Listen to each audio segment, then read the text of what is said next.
affordable Sky Broadband Superfast for just £25. And now with anytime calls. So everyone can stream, game and share. Because we guarantee you get the speed we promise or money back. It's now only £25 a month for 18 months plus £19.95 setup. For new and existing customers, hurry to sky.com. Offer ends November 30th. Prices may change during contract. Sky Fibre area speed varies by locations. Average download speed 59 megabytes. Speed to hub must drop below minimum download speed 3 days in a row. 1 month's refund more at sky.com. If your business trades with the EU, you need to know what Brexit means for you. At the beginning of next year, you'll have to start doing customs declarations for the first time in 40 years. And we want to make sure you're ready. Whatever the size of your business, AEB have amazing software that automates customs declarations, helping to keep your imports and exports to Europe flowing. It's easy to use and really affordable. Subscribe now at aeb.com/easy. T's and C's apply. Minimum 3-month subscription. Global Player is the official LBC app. Download it from your app store now for free or go to globalplayer.com. At the Halifax, we know that catching up and checking in on each other has never been more important.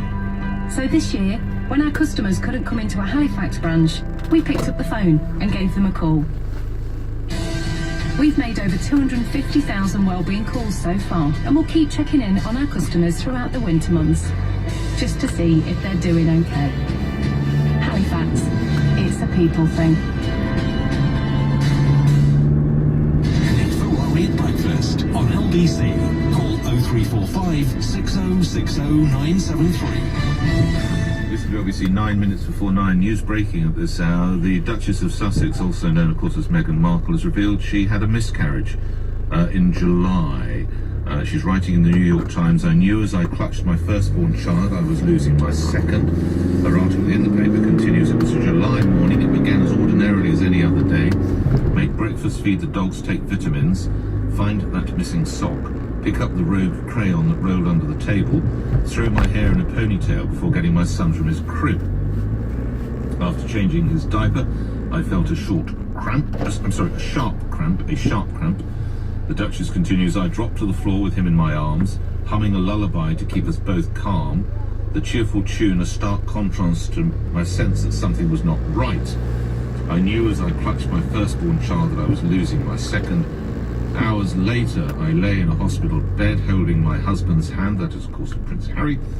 Duchess continues, "I felt the clamminess of his palm and kissed his knuckles, wet from both our tears. Staring at the cold white walls, my eyes glazed over. I tried to imagine how we'd heal." So that's Meghan Markle, Duchess of Sussex, writing in the New York Times. We'll have more details on that later in the show. Is it time possibly to recalibrate how many people feel towards Meghan Markle? That's to come. Right, let's come back to our conversation about that protest. Linda will be the next caller. Chris in Sear Green, "I'm looking forward to this new heavy-handed policing being employed at the next Extinction Rebellion or Black Lives Matter protest." Well, it certainly didn't happen when they rolled that statue down into the drink in Bristol, did it? Jean makes the same point. "Throughout the last year, Extinction Rebellion paralysed London and the police stood by and did nothing. I'm ashamed to be British today."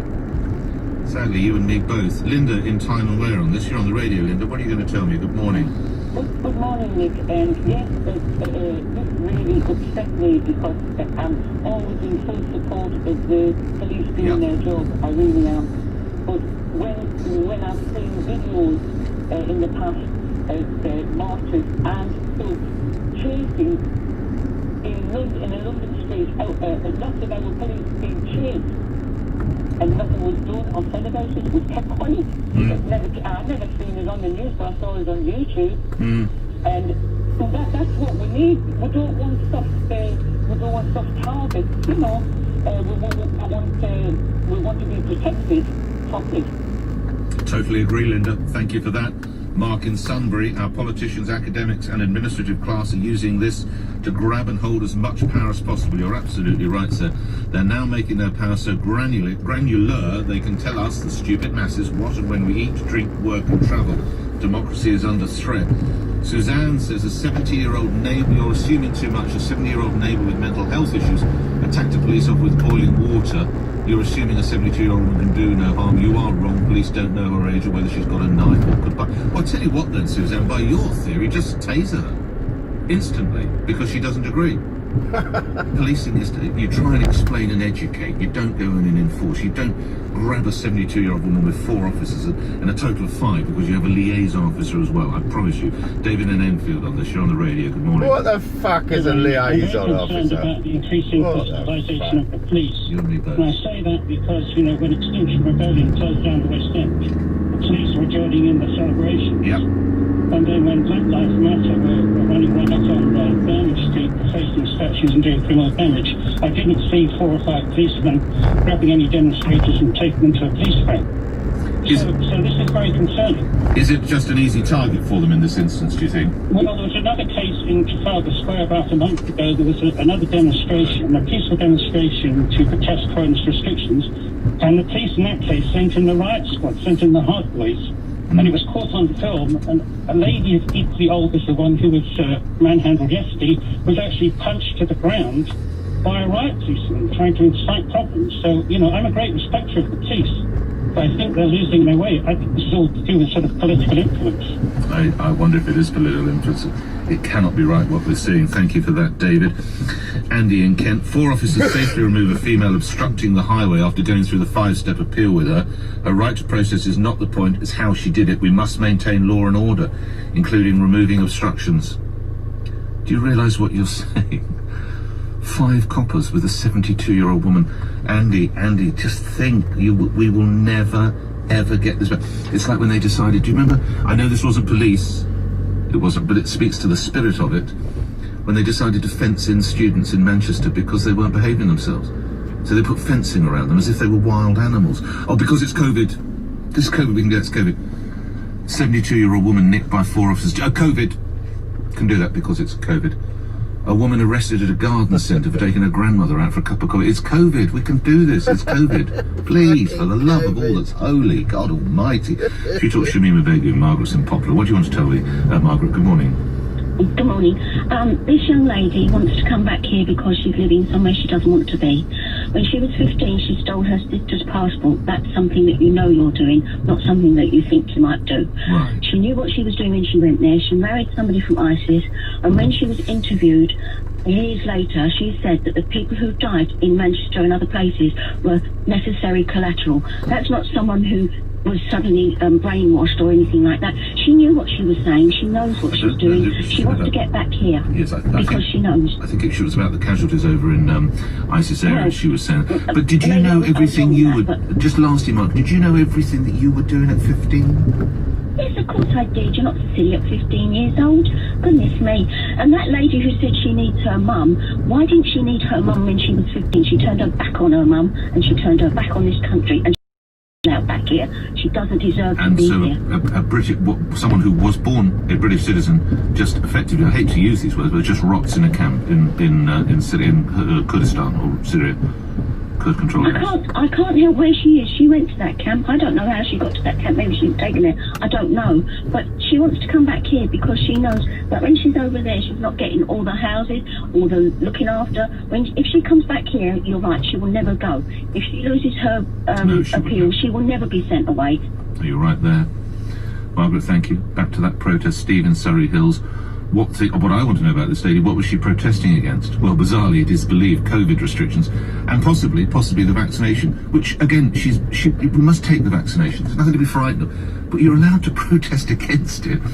You're wrong, Nick. I was a police officer for 6 years. My friend. I left you to some of the outrageous things I saw by other officers. So many have no ability to talk with the public or hold their feelings and emotions in check. Quick one from Michael in Croydon on Shamima Begum. What do you think should happen? Good morning, Michael. Hello, mate. Hello, sir. Your view. Right, well, I was totally outraged, mate. Right, the way I see it is, if you go over and you mess with them ISIS lot, you can't come back to us, alright? Alright, we already know what they're about. Do you believe she might have been brainwashed, Michael? Nah, she's not brainwashed. She knows what she's doing. She knows what she's doing. At the same point, do we all know what we're doing at 15? I suppose do we know right from wrong at 15? That's the key, Michael. Of course we do. When I was 15, I had my business set up. I had my head on the straight. I knew what I was doing. I knew what I was doing. You can't bring her back. She's going to take our benefit money. She's going to ruin the country, man. I don't know how one woman would ruin the country, but certainly speaks to an attitude. Michael, thank you. The music means we must move on. Thank you for your input. The conversation continues. Coming up after the news, well, we've done to be, or not to be, to cut or not to cut. Last minute bid to try and block the cutting of foreign aid, around $4 billion in this afternoon's spending review. So, led by people such as Sir John Major, which probably means it's wrong. Should they go ahead with that? And more on this shock news that the Duchess of Sussex revealing she sustained a miscarriage earlier in the year. We'll give you more details on that as well after the OBC 9 o'clock news. On your radio, on Global Player, and Play LBC. leading Britain's conversation. This is LBC. From Global's newsroom at 9 o'clock, scientists and doctors are warning the relaxation of COVID restrictions over Christmas is likely to lead to a rise in infections. The 4 nations of the UK have agreed to allow up to 3 households to form a bubble for 5 days from the 23rd of December. Boris Johnson says families will have to make a personal judgment about the risks. Professor Keith Neal, an expert in epidemiology, thinks it's a pragmatic compromise. The worst thing is to have one lot of mixing on one day, a different mixing a few days later, and then come to New Year, even another lot of mixing on around the New Year period. Keeping it to strict bubbles of only 3, when in fact some of the restrictions in Tier 1 are probably not going to be much different to that. Chancellor Rishi Sunak says jobs will be his #1 priority as he sets out his first spending review later, as well as plans to help more than 1 million unemployed people back into work. He's also expected to freeze pay for most public sector workers. Bridget Phillipson, who's Labour's shadow chief secretary to the Treasury, says now is not the time to press ahead with tax rises and spending cuts. We're in the middle of a pandemic. These are unprecedented times. The government needs to be responsible in the approach that it takes, but short-sighted, short-term decisions will damage the long-term recovery.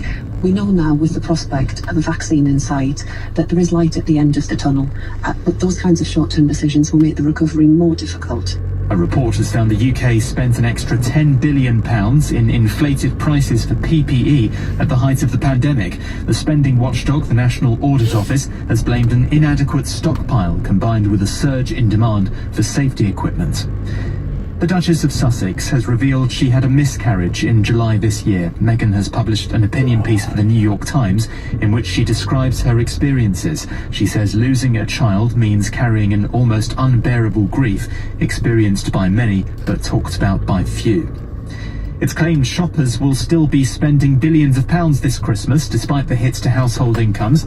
The economic forecaster Mintel suggests in-store and online sales across November and December will reach £81.7 billion. That's a fall of only 0.4% compared with last year. In the city a short time ago, the FTSE 100 was trading up 26 points at 64.58. The pound buys $1.33 and €1.12. And the weather, rain moving southeastwards across England and Wales, turning colder with sunny spells later. Mainly dry and fine for Scotland and Northern Ireland, a high of 13 degrees. From Global's newsroom, I'm Simon Conway. The Debenhams Black Friday sale. Half price amazing deals and up to 15% off all beauty, fragrance and gift sets.